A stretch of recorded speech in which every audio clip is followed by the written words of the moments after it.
Hello everybody, welcome back. It is Wednesday, December 16, 2020, approximately 12 noon, and we are in Alexandra Park in North London. It's a breezy day, about 10 Celsius, 50 Fahrenheit, and I'll show you pretty decent map there. You are here and we're going to explore some of this great place, Alexandra Park and Palace.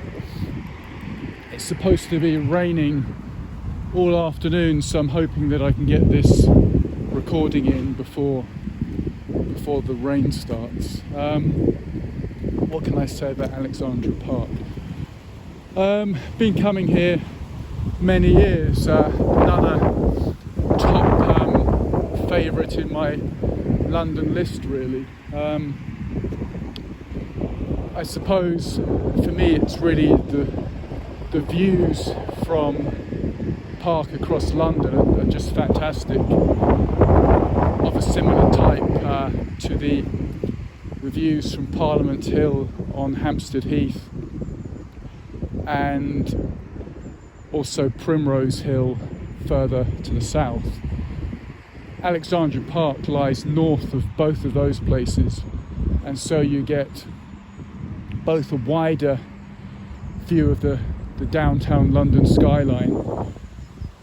However, the buildings would appear smaller, but I'll let you be the judge when we get to the viewpoint. The other aspect for me for Alexandra Park and Palace is I just really feel the history here.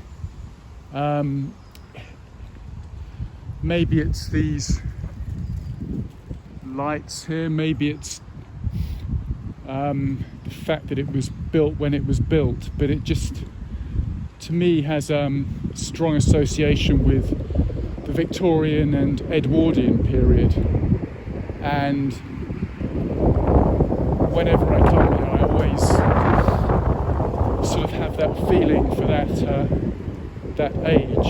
I don't know if anyone else does, but that's my association.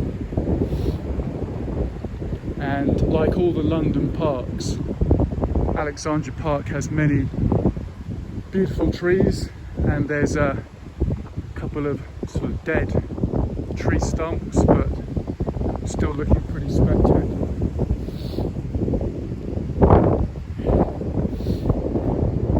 Yeah, right now the conditions are great. It's dry, it's breezy, really enjoying it. So hopefully I can get to show you a few features here before the drizzle sets in.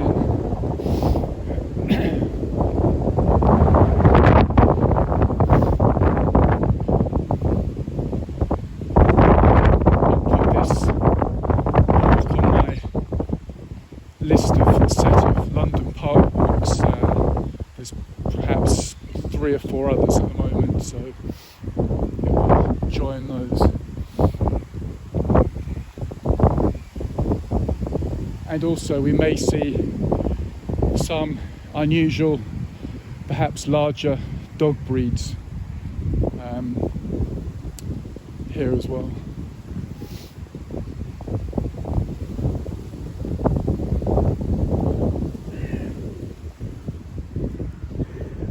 For those unfamiliar with London, this park lies in the north part of the city, slightly further out from the centre. I suppose you would say zone 3, zone 4, something of that type. But very popular both with locals, and also there's sometimes events held here, so you get people coming from all across London and further afield. But we'll just have a nosy around, see if there's any interesting features that appeal. The route I'm walking now is my preferred route that I always take when I leave the train at Alexandra Palace station, and I always walk up this path. It's a good workout. I haven't been on my bike for months, so really need the sort of leg work that this sort of incline gives you. And you can see, sort of in the middle of your picture, the glass roof of the palace, and some pretty nice detail on the brickwork as well. But we're still way away, so we'll look at some other stuff first. Show you the trees there.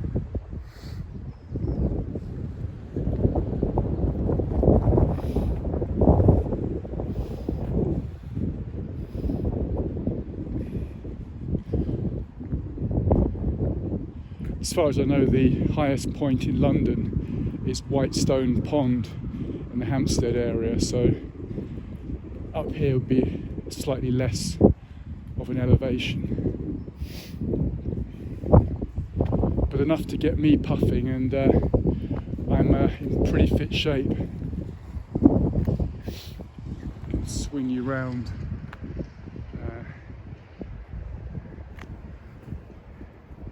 I think that warrants a zoom there, so I'll zoom it to maximum 3x. Never quite sure what those high-rises are. I think that may be in the Stratford area. I keep trying to establish exactly where that is. Right now we're looking southeast from Alexandra Park, and that I think is the Stratford area, but just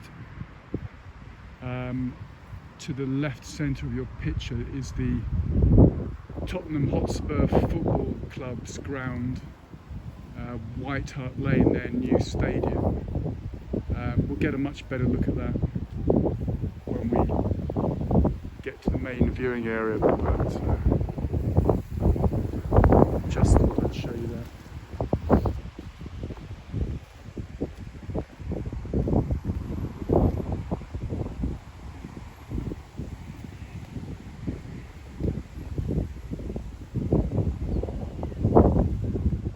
And I always appreciate this pond. It's got some detail there, some lion heads there like those.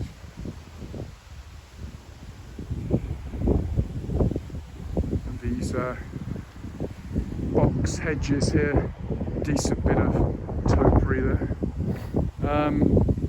Are there any fish in here?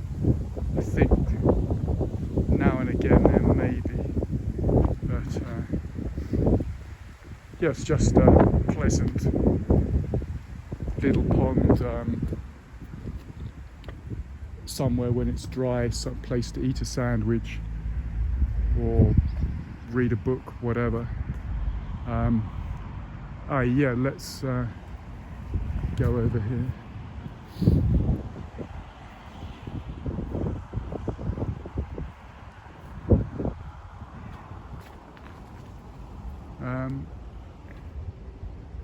Although I'm tall, the hedge is still pretty. Yeah, we'll go up to the main viewing bit to get the city skyline.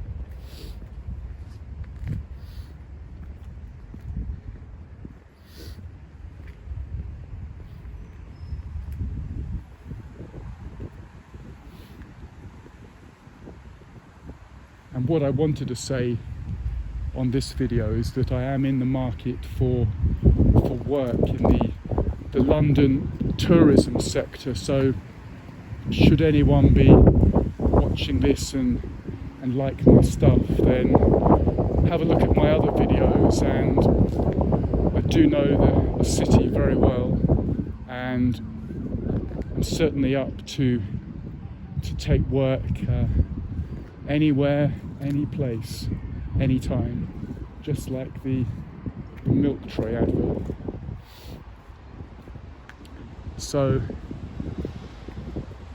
right in front of you there's a pretty good view. That's a very modern housing development just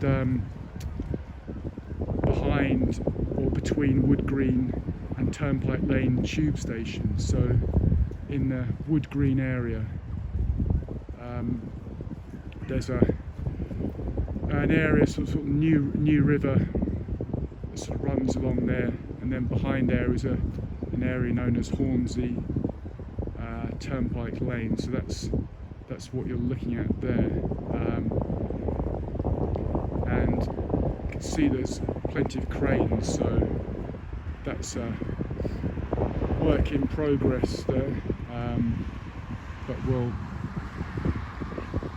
look at some more recognisable London buildings in a second.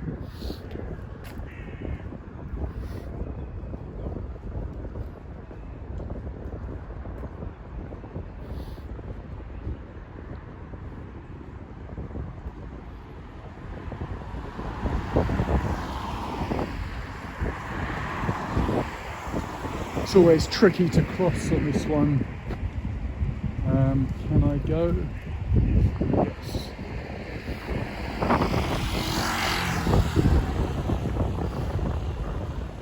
Yeah, so you can see most of the trees now have lost the leaves. There are some evergreens here, but a lot of the deciduous trees have got your classic winter look. And there you go, that's in the financial district. The highest buildings, of course, the more recent high-rises in Bishopsgate in the City of London.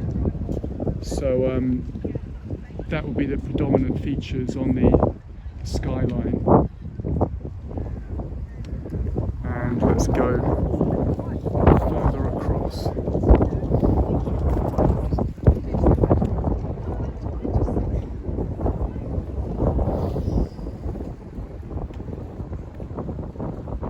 And if I just sort of show you like that.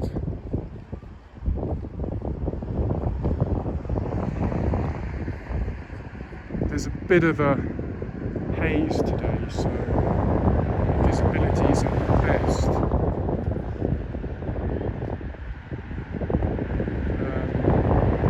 In fact, take everything back that I was saying. What you're seeing there is actually the Docklands. That's not the City of London at all. The two twin towers that look a bit like the old World Trade Centre, they're two towers on the River Thames, just by Canary Wharf. And then the tower with the pyramid top is Canada Square Tower, so that's London Docklands down by the river. So apologies for misinformation there. I'll show you the financial district in a second.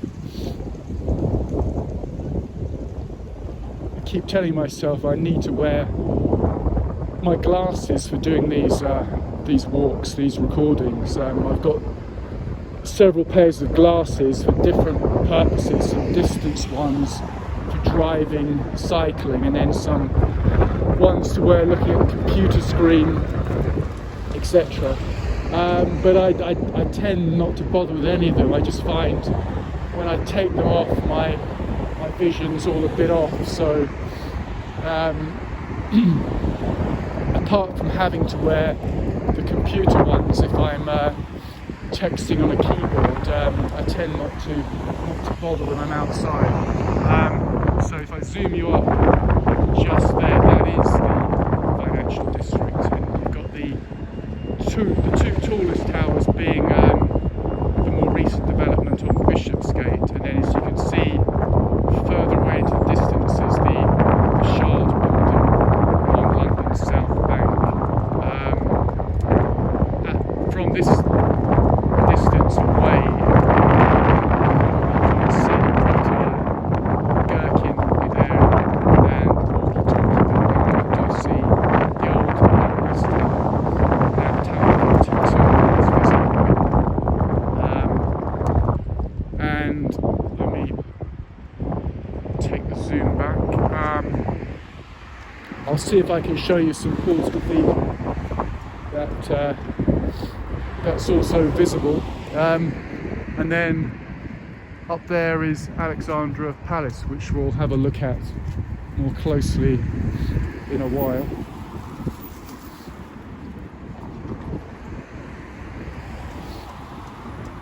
And then again showing you these fantastic box hedges, the old-fashioned lights, and even some cherry blossom there, or some sort of blossom.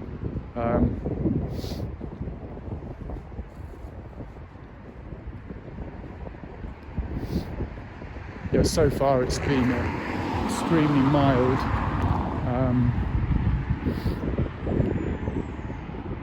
In England, snow is usually going to appear in sort of February, March. But let's have a look. So let me just show you, just like that.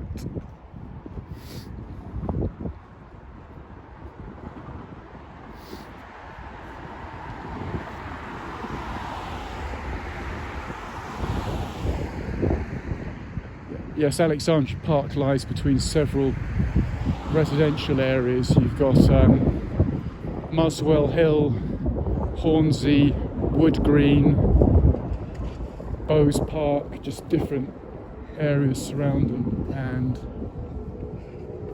again, zoom is necessary, showing you there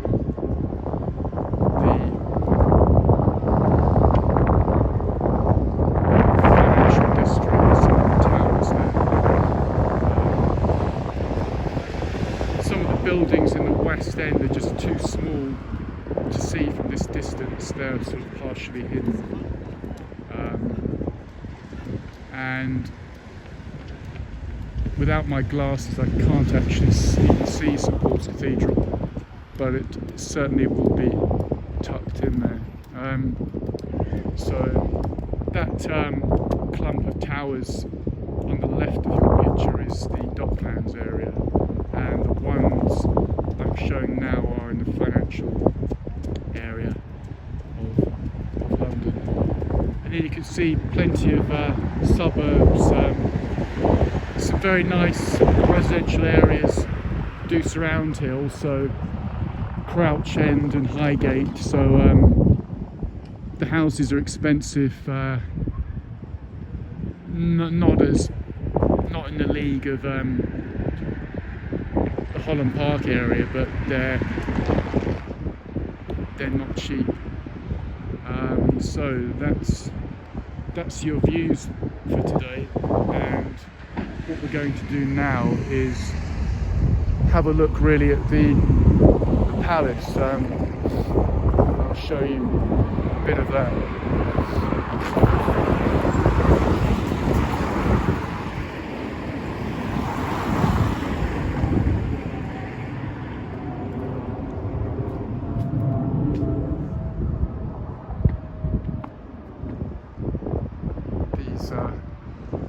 These lights look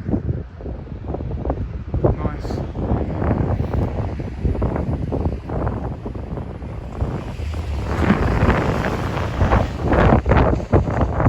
Yeah, one of the sort of motifs all around Alexandra Palace seems to be the lion's head, so there's plenty of that.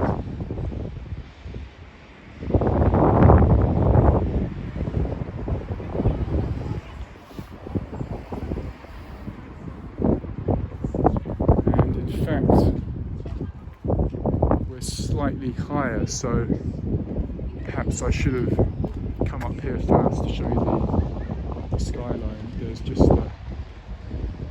a little bit of what's on offer.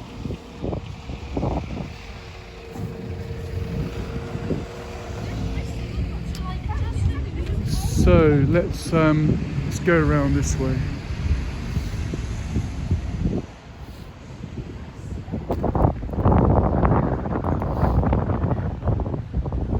So again, there's another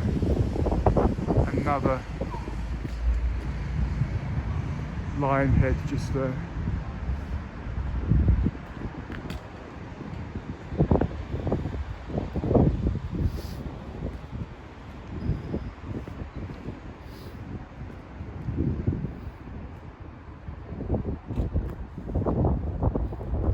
And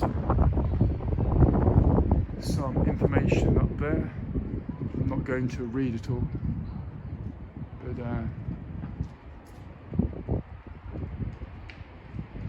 you can do so. And yeah, I do like that little face there in the middle. I've always found this a very strange place. I mean, you can easily go online and read about its history and the activities that have happened here and are happening. There's a lot going on under normal circumstances. It's had a bit of a sort of mixed history. There are, I think, 2 very serious fires which damaged a lot of the structure. So there's certainly lots of stories and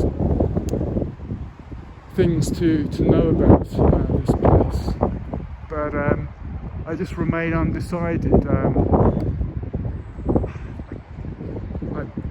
I like the building, but also there's something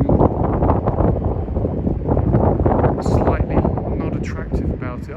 It's difficult to say. I just have mixed feelings about this place. The sort of brickwork and repairs are obviously, I think, from its most recent fire, which is 1937. So perhaps when I show you up here, you can see that it's certainly not a sort of Victorian undamaged masterpiece. But there's a lot of activities for children at the moment, particularly the ice rink, ice skating. That seems to be the main activity. And there's some information there, but of course you can find all that out for yourself. If you go online, you can read about it. And there's some pretty impressive murals there. Some of the figures that have performed here or sung on the radio here. Of course, it was the home of some BBC radio. I'll show you information about that.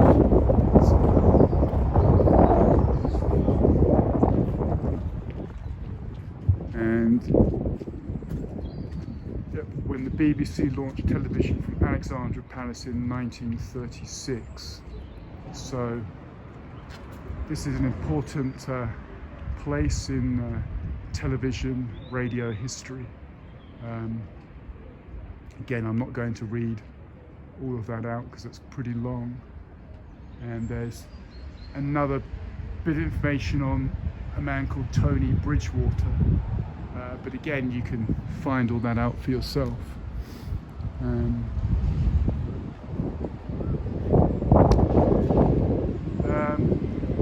Jazz singer Adelaide Hall recorded here.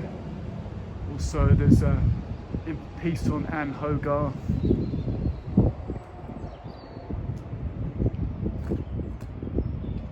Grace Wyndham Goldie. Cy Grant. been here at one time or another. And there's transmitter hall, or the old transmitter hall, some of the bits there. So for the sort of television radio aficionados, there's a lot of important heritage.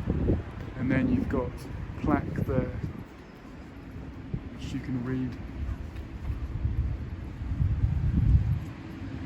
Some connections to the First World War. And then BBC Tower reception. And this is a key overplug here. This first regular high-definition television service was inaugurated here by the BBC 2nd of November 1936. So that's your heritage, and once again look at the view there. Right, so go around here. And then some further murals of, I think, jazz and soul artists that have recorded here. Right, let's explore some more of the park. And again, fingers crossed the rain doesn't set in. I mean, not being a techie at all, I don't know how it is with these Apple iPhones, but I'm guessing it's not difficult, if it hasn't been done already, to make one completely waterproof, protect the camera, etc., so that you can actually record even in heavy rain. I mean, I don't know. Again, these facts probably easily checkable, but just a bit of laziness on my behalf, so I haven't really found out that. But we'll have a bit more of a walk in the park here.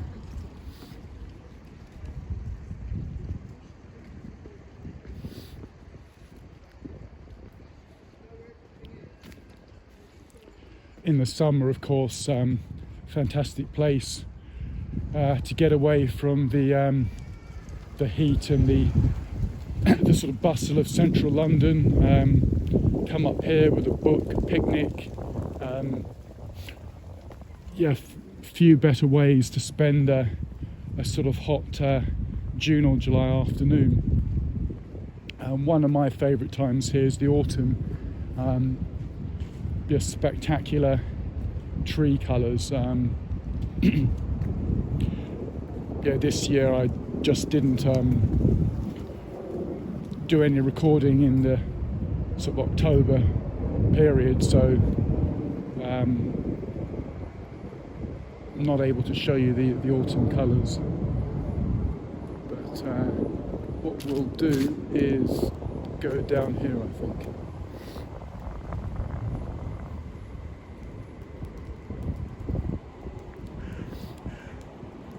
Yes, so as you can tell, it's pretty hilly,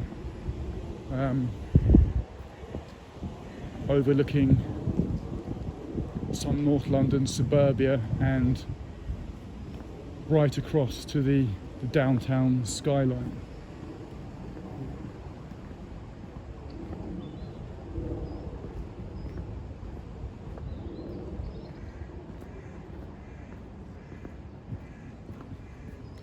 And you would get all your London wildlife here, the foxes, the rabbits, the different birds, etc. So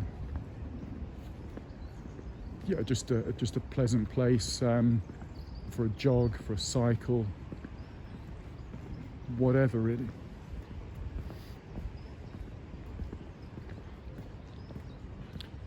And we'll just have a look at this map here, so I can show you where we've been. So we came in at gate, no, not gate 1, we came in down around gate 2, sort of walked up to the rose garden where I showed you that pond. Then we were just in front of the building here, looking back across at the London skyline. So that sort of shows you where we've been so far. We're now going to go up to this boating lake. Just have a look there.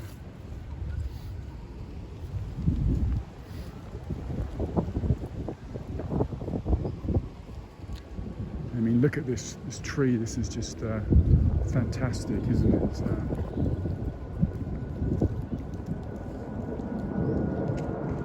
It's a pretty decent specimen there.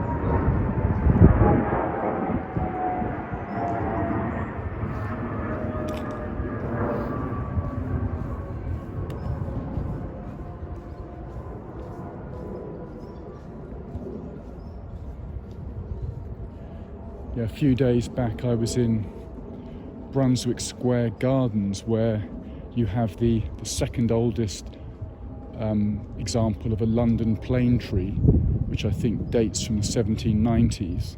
And according to the information, it said that the oldest specimen was, I think, in Grosvenor Square or Berkeley Square in Mayfair. So I'll have to check that out and perhaps show you a recording there. And then quite a decent sort of look up the grass slope at the palace there. Just realised I haven't really shown you much at all of the glass roof, which is really what makes Alexandra Palace pretty special. So let me just try to zoom up, yeah, through those wintry trees. There's a nice vista of the glass roof.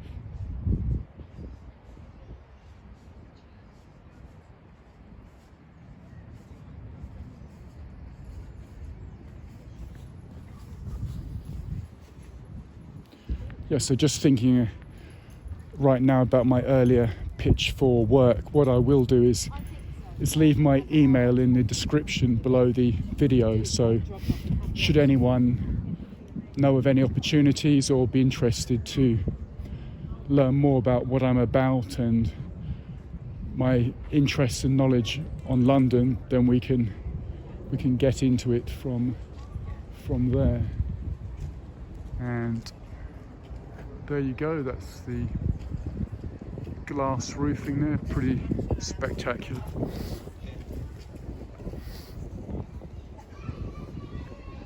And up here is a very old-fashioned sort of park boating pond, which you'll find in most parks. Plenty of bird life. Popular in the summer with kids like to go on the boats, etc.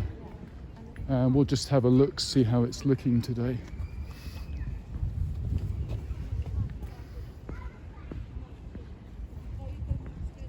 And not bad at all.